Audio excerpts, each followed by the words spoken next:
কোনো এক জঙ্গলে ছোট্ট এক বাসায় বাস করত এক নেকড়ে। তার বাসাটা ছিল খুবই নোংরা, নড়বড়ে আর পুরনো। দেখে মনে হতো যে কোনো সময় ভেঙে পড়বে। একদিন এক বিশাল দেহী হাতি নেকড়ের বাসার সামনে দিয়ে যাচ্ছিল। হঠাৎ করে সেই বাসার সঙ্গে হাতির লেজের ধাক্কা লাগলো। সামান্য ধাক্কা, তাতেই হুড়মুড় করে বাসাটা ভেঙে পড়ল। কি হলো? হাতি বুঝতে পারল সর্বনাশ, নেকড়ের কি হবে। হাতি বলল, প্রিয় বন্ধু, ক্ষমা করো আমায়। আমি ইচ্ছে করে এমনটি করিনি। এখনই আমি তোমার ঘরটা তৈরি করে দিচ্ছি। হাতি খুবই বিনয়ের সঙ্গে বলল। হাতি ছিল খুবই কর্মা, সে সব কাজে ছিল পারদর্শী। হাতুড়ি দিয়ে পেরেক মেরে ঘরের টিনের ছাদটা ফিটফাট করে ফেলল হাতি। আগের চেয়ে অনেক বেশি সুন্দর হলো এখনকার ঘরের ছাদটা। নেকড়ের তখন লোভ হলো। সে মনে মনে ভাবল, হাতি নিশ্চয়ই তাকে খুব ভয় পায়, কারণ সে বলেছে, আমাকে ক্ষমা করো। তারপর সে আমার ভাঙা ছাদটা ঠিকঠাক করে দিয়েছে। তাহলে তো আমার বাসাটা নতুন করে বানিয়ে নেওয়া চাই।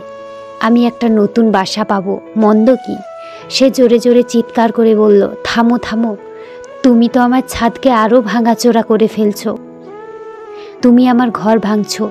এখন তুমি আমার জন্য একটা নতুন ঘর বানিয়ে দাও, না হলে তোমার খবর আছে। এমন শিক্ষা দেব যে কোনো দিন ভুলতে পারবে না। হাতি এই উচ্চ বাক্য শুনে কোনো মন্তব্য করল না। সে খুব ঠান্ডা মাথায় তার শক্ত সুর দিয়ে নেকড়েকে পেঁচিয়ে ধরল, কোনো কথা বলার সুযোগ দিল না। তারপর উঁচুতে তুলে ধরে দূরে ছুঁড়ে ফেলে দিল। নেকড়েটা এক আছড়ে গিয়ে পড়ল ময়লা জল ভর্তি এক গর্তে। তারপর হাতি বেচারা রাগে নেকড়ের ঘরের উপর বসে পড়ল। হুড়মুড় করে ঘরটা ভেঙে পড়ল। হাতি বলল, বুঝলে হে নেকড়ের বাচ্চা, এই গর্তটাই তোর নতুন বাসা। আশা করি খুব সুন্দর বাসায় তুই পেয়েছিস। তারপর হাতি চলে গেল বনে। নেকড়ের ধীরে ধীরে জ্ঞান ফিরল। সে কিছুই ভেবে উঠতে পারছে না। কেন এমন হলো? হাতি বা হঠাৎ ক্ষিপ্ত হয়ে উঠল কেন? প্রথমে মনে হলো সে আমাকে খুব ভয় পেয়েছে, আমার কাছে ক্ষমা পর্যন্ত চাইলো। তারপর সে আমার সঙ্গে এমন করলো। পুরো ঘটনা দেখছিল এক বুড়ো দ্বারকাক। সে বলল, ও হে নেকড়ে, তুমি তো খুবই বোকা। তুমি তার ভদ্রতাকে মনে করেছো দুর্বলতা। ভালো ব্যবহার মানে তোমার কাছে ভীরুতা, তাই তোমার এখন এই অবস্থা। ভদ্রতা মানে দুর্বলতা নয়। আমাদের সমাজের কিছু মানুষ ভদ্রতাকে দুর্বলতা মনে করে। অর্থে টান পড়লে বোঝা যায় সবার আগে কাছের মানুষগুলো আস্তে আস্তে নিজেদের কিভাবে আড়াল করে নেয়। সম্পর্কগুলো অনেক দিন বেঁচে থাকতে পারে যদি ইগোগুলোকে সাইড করে রাখা যায়।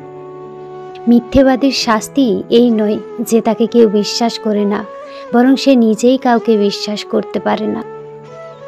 সময় আর মানুষের সম্পর্কটা গুরু শিষ্যের মতো। সময় মানুষকে অনেক কিছু শেখায়, আর মানুষ সময়ের কাছ থেকে অনেক কিছু শেখে। যে জাতি তার বাচ্চাদের বিড়ালের ভয় দেখিয়ে ঘুম পাড়ায়, তারা সিংহের সাথে লড়াই করা কিভাবে শিখবে? যারা জলে ডুবে যাওয়ার ভয়ে তার সন্তানকে ডোবায় নামতে দেয় না, কিভাবে সে সন্তান আটলান্টিক পাড়ি দেবে? টাকা ছাড়া পৃথিবীতে আদতে কিচ্ছুটি হয় না। জীবনের সবচেয়ে বড় অভাব হলো টাকার অভাব। টাকা না থাকলে পৃথিবীতে কেউ কারো না। ভালোবাসার অভাবে মানুষ মরে না, মানুষ মরে বিপরীতে থাকা মানুষের কথার আঘাতে। একটা প্রিয় মানুষের অভাব দীর্ঘদিন থাকে না, মানুষকে বদলাতে হয়। মানুষের পরিস্থিতি মানুষকে বদলে দেয়। ধৈর্য ধরে অপেক্ষা করুন, ভালো সময় আসবে। আজ পর্যন্ত ভালোবাসার অভাবে কাউকে মরে যেতে দেখিনি। বড়জোর যারা ঠকায় তারা খুব সুন্দর করে বাঁচে। জীবনের কঠিন সময়ে হতাশা থেকে উঠে আসুন। ভুল থেকে শিক্ষা নিয়ে শক্ত হতে শিখুন। জীবন সুন্দর, নিজের জন্য বাঁচতে চেষ্টা করুন।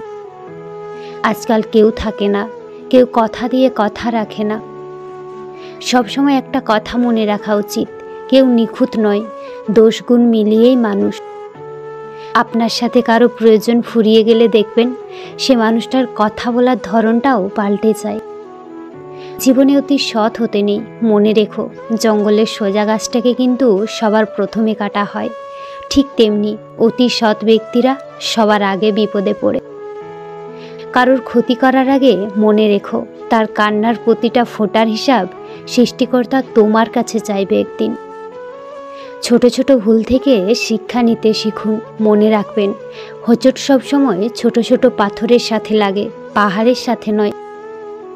পৃথিবীটা শুধু মানুষের হোক, ধর্ম থাকুক অন্তরে, মসজিদেতে আজান হোক আর ঘণ্টা বাজুক মন্দিরে। বাবার অর্থ সম্পদ নয়, বাবা থাকাটাই জরুরি। স্বামীর ভালোবাসাকে কখনো অমর্যাদা করবেন না। জীবনের 80% সময় তিনি আপনার পরিবারের মুখে হাসি ফোটাতে গাধার মতো খাটেন। অন্যের বিপদে পাশে দাঁড়ান। আপনার বিপদেও অনাকাঙ্ক্ষিতভাবে হলেও কেউ না কেউ আপনার পাশে দাঁড়াবে, এটাই আপনার কর্মফল। যে তোমাকে ছেড়ে চলে যেতে চায় তাকে কখনো বলো না আমি তোমাকে ছাড়া বাঁচব না।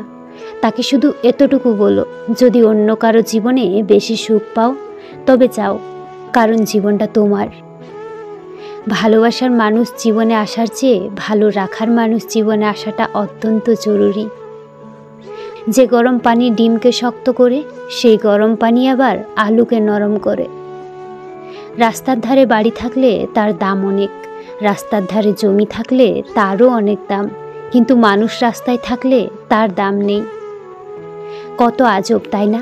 পৃথিবীতে 84 লক্ষ জীবের মধ্যে একমাত্র মানুষই টাকা রোজগার করে, কিন্তু পৃথিবীতে অন্য কোনো প্রাণী না খেয়ে মরে না, আর মানুষের পেট কখনোই ভরে না।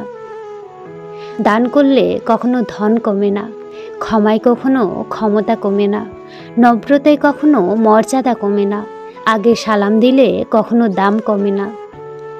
আমাদের দেশে গরিব যত আছে, গরিবের হক কেড়ে খাওয়ার লোক তার থেকে বেশি আছে। সুযোগ পেয়েছেন, শক্তি আছে, ক্ষমতা আছে, অপব্যবহার করবেন না। সব জায়গায় সব সময় মাথা ঢোকাবেন না। একবার জায়গা মতো মাথা আটকে গেলে শেষ পরিণতি ভোগ করতেও বেশি সময় লাগবে না। দূরত্ব বেড়ে গেলে দূরত্ব কমানো চাই, কিন্তু গুরুত্ব কমে গেলে গুরুত্ব ফিরিয়ে আনা চায়। পুরুষের সফলতার পিছনে কোনো নারীর অবদান নেই, কারণ পুরুষ সফল হওয়ার পরই তার জীবনে নারীর আগমন ঘটে। অসফল পুরুষের জীবনে কোনো নারী নেই। নিজের দোষ ঢাকতে যারা অন্যের ঘাড়ে দোষ চাপিয়ে দেয়, তাদের সাথে তর্কে কখনোই জিততে পারবে না, কারণ তারা প্রতিটি মিথ্যাকে যুক্তি দিয়ে সাজিয়ে ফেলে। যারা কাপুরুষ তারাই ভাগ্যের দিকে চেয়ে থাকে। পুরুষ চায় নিজের শক্তির দিকে। তোমার বাহু, তোমার মাথা তোমাকে টেনে তুলবে, তোমার কপাল নয়। বন্ধুরা, ভিডিওটি ভালো লেগে থাকলে একটি লাইক করে দিও, আর চ্যানেলটি সাবস্ক্রাইব করে আমার পাশে থেকো।